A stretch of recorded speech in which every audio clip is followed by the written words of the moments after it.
चलिए आज transportation engineering को एक नए नज़रिए से समझते हैं। इसे सिर्फ एक सब्जेक्ट की तरह नहीं, बल्कि ऐसे देखिए जैसे हम किसी शहर की धमनियों में बहने वाले ट्रैफिक, उसके लाइफ ब्लड को समझने की कोशिश कर रहे हैं। तो खुद को एक ट्रैफिक डॉक्टर समझिए। जब किसी शहर की सड़कें जाम हो जाती हैं, तो ये एक तरह का हार्ट अटैक ही तो है। अब इसका इलाज करने के लिए हमें पहले ये समझना होगा कि आखिर ये बीमारी होती क्यों है। ठीक है, तो डायग्नोसिस शुरू करते हैं। किसी भी ट्रैफिक प्रॉब्लम को समझने के लिए एक ट्रैफिक डॉक्टर को 3 बेसिक पैरामीटर्स समझने होते हैं। आप इन्हें ट्रैफिक के वाइटल साइंस भी कह सकते हैं।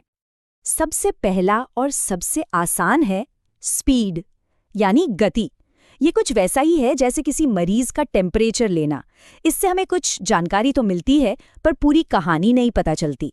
बस ये पता चलता है कि गाड़ियां कितनी तेजी से चल रही हैं। अब आता है फ्लो, यानी प्रवाह। सोचिए जैसे किसी नस में खून बह रहा हो। फ्लो का मतलब है कि 1 घंटे में किसी एक पॉइंट से कितनी गाड़ियां गुजर रही हैं। तो बात सिर्फ स्पीड की नहीं है, बात यह है कि कितना ट्रैफिक असल में आगे बढ़ पा रहा है। और तीसरा है डेंसिटी, घनत्व। यह हमें बताता है कि सड़क पर भीड़ कितनी है, मतलब 1 किलोमीटर के हिस्से में कितनी गाड़ियां मौजूद हैं। अगर डेंसिटी बहुत ज्यादा हो गई तो स्पीड चाहे कुछ भी हो, ब्लॉकेज तो होना ही है। और इन तीनों का रिश्ता एक बहुत ही सिंपल गोल्डन रूल से जुड़ा है। Flow equals speed multiplied by density. और इसे याद रखने का एक मजेदार तरीका है। सोचिए क्वांटिटी इक्वल्स वेलोसिटी टाइम्स कितने लोग, बस। तो इस पे जरा सोचिए, एक खाली हाईवे पर गाड़ियों की स्पीड तो बहुत ज्यादा होती है ना? पर वहां से गुजरने वाली गाड़ियों का फ्लो कम क्यों होता है? अच्छा, तो अब हम ट्रैफिक के वाइटल साइंस तो समझ गए, लेकिन एक डॉक्टर की तरह हमें इन्हें नापने के लिए कुछ टूल्स भी तो चाहिए। यहीं पर काम आती है ट्रैफिक स्टडीज। चलिए अब सड़क की नब्ज पकड़ते हैं। सबसे पहले है स्पॉट स्पीड स्टडी। ये बिल्कुल वैसा है जैसे हम सड़क की पल्स यानी नब्ज चेक कर रहे हों।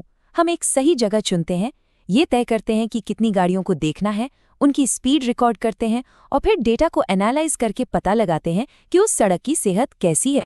दूसरी स्टडी है OND, मतलब ओरिजिन डेस्टिनेशन स्टडी। ये ऐसा है जैसे डॉक्टर मरीज से पूछ रहा हो, भाई कहाँ से चले थे और कहाँ जा रहे हो। इससे हमें ट्रैफिक के ट्रैवल पैटर्न समझ आते हैं, और ये जानकारी नए बाईपास या फ्लाईओवर प्लान करने के लिए बहुत ज़रूरी है। तो अब एक प्रैक्टिकल सवाल। मान लीजिए किसी शहर के लिए एक नया बाईपास बनाना है, तो कौन सी ट्रैफिक स्टडी करना सबसे ज़्यादा ज़रूरी होगा? अब आती हैं शहर के रोड नेटवर्क के हार्ट वॉल्व पर, यानी चौराहों पर। सबसे ज्यादा ब्लॉकेज और क्लॉटिंग यहीं होती है। ये वो जगह है जहां ट्रैफिक के आपस में टकराने का सबसे ज्यादा खतरा होता है। इन खतरों को हम कहते हैं कॉन्फ्लिक्ट पॉइंट्स। ये वो जगह हैं जहां गाड़ियों के रास्ते एक दूसरे को काटते हैं या मिलते हैं या अलग होते हैं, और असल में यही वो पॉइंट्स हैं जहां देरी भी होती है और एक्सीडेंट का खतरा भी होता है। आपको पता है, शहरी इलाकों में आधे से ज्यादा गंभीर हादसे इन्हीं जंक्शंस पर होते हैं। जरा सोचिए, एक बिल्कुल सामान्य से दिखने वाले 4 रास्ते वाले चौराहे पर 30 से भी ज्यादा कॉन्फ्लिक्ट पॉइंट्स हो सकते हैं। ये नंबर ही बता देता है कि यहाँ कितना ज्यादा रिस्क है। तो इन क्लॉट्स का इलाज क्या है? 2 तरह की सर्जरी होती हैं। एक है एट ग्रेड, जहाँ सारी सड़कें एक ही लेवल पर मिलती हैं। ये सस्ता तो है, पर इसमें रिस्क ज्यादा है। दूसरा है ग्रेड सेपरेटेड, जैसे फ्लाईओवर या अंडरपास। ये महंगे होते हैं, पर ट्रैफिक को बिना रुके सेफ तरीके से निकाल देते हैं। और एक बहुत ही असरदार और आसान इलाज है रोटरी, जिसे हम गोल चक्कर भी कहते हैं। ये एक कमाल का डिज़ाइन है जो खतरनाक क्रॉसिंग वाले टकराव को एक सिंपल मर्जिंग टकराव में बदल देता है। इससे ट्रैफिक बार बार रुकने के बजाय लगातार धीमी गति से चलता रहता है। तो अब ये बिल्कुल साफ हो जाना चाहिए कि एक रोटरी या गोल चक्कर एक आम चौराहे से कहीं ज्यादा सेफ क्यों होता है। चलिए अब इलाज के आखिरी हिस्से की बात करते हैं। डॉक्टर की लिखी हुई दवा और परहेज, मतलब वो निर्देश जो मरीज को मानने होते हैं। ट्रैफिक की दुनिया में ये निर्देश हैं हमारे ट्रैफिक सिग्नल्स और साइंस। ट्रैफिक साइंस की ना अपनी एक भाषा होती है। जो उनके शेप से पता चलती है। अगर साइन गोल है तो वो मैंडेटरी है, मतलब उसका पालन करना जरूरी है। अगर वो तिकोना यानी ट्रायंगुलर है तो वो आपको चेतावनी दे रहा है, और अगर वो रेक्टेंगुलर है तो वो सिर्फ सूचना दे रहा है। और हाँ, स्टॉप साइन के लिए ऑक्टेगन और गिववे के लिए उल्टा ट्रायंगल, ये स्पेशल केस हैं। और ट्रैफिक सिग्नल, ये एक बहुत ही स्मार्ट टूल है।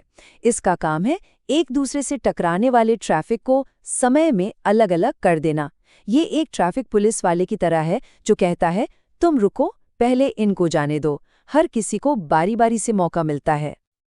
देखिए, ये एक सिंपल 2 फेज सिग्नल का डिजाइन है। जब मेन रोड पर ग्रीन लाइट है तो साइड वाली रोड पर रेड होगी, और फिर जब साइड रोड पर ग्रीन होगी तो मेन रोड पर रेड हो जाएगी। वेबस्टर्स मेथड जैसे तरीके इसी बेसिक कॉन्सेप्ट पर बनाए गए हैं। और एक आखिरी लेकिन बहुत ज़रूरी सवाल, किसी भी ट्रैफिक सिग्नल पर यह कैसे तय होता है कि किस रोड को कितनी देर के लिए ग्रीन लाइट मिलेगी? तो चलिए, हमारे इस ट्रैफिक डॉक्टर के सफ़र को फटाफट रिकैप करते हैं। हमने शुरुआत की डायग्नोसिस से, जहां हमने स्पीड, फ्लो और डेंसिटी जैसे वाइटल साइंस को समझा। फिर हमने स्टडीज़ के जरिए चेकअप किया, प्रॉब्लम एरिया यानी चौराहे को पहचाना, और आखिर में साइंस और सिग्नल्स का प्रिस्क्रिप्शन लिखा। तो हमेशा याद रखिए, एक ट्रैफिक इंजीनियर सिर्फ सड़कें नहीं बनाता, वो असल में शहर की धड़कन को स्मूथली चलाता है।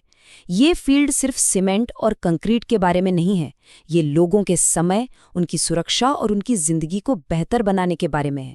और भविष्य में तो AI ड्रिवन ट्रैफिक मैनेजमेंट जैसी टेक्नोलॉजी शहरों को और भी स्मार्ट बना देंगी। तो ये एक बहुत ही इम्पॉर्टेंट रोल है जो हमारे शहरों के भविष्य को एक नया आकार देगा।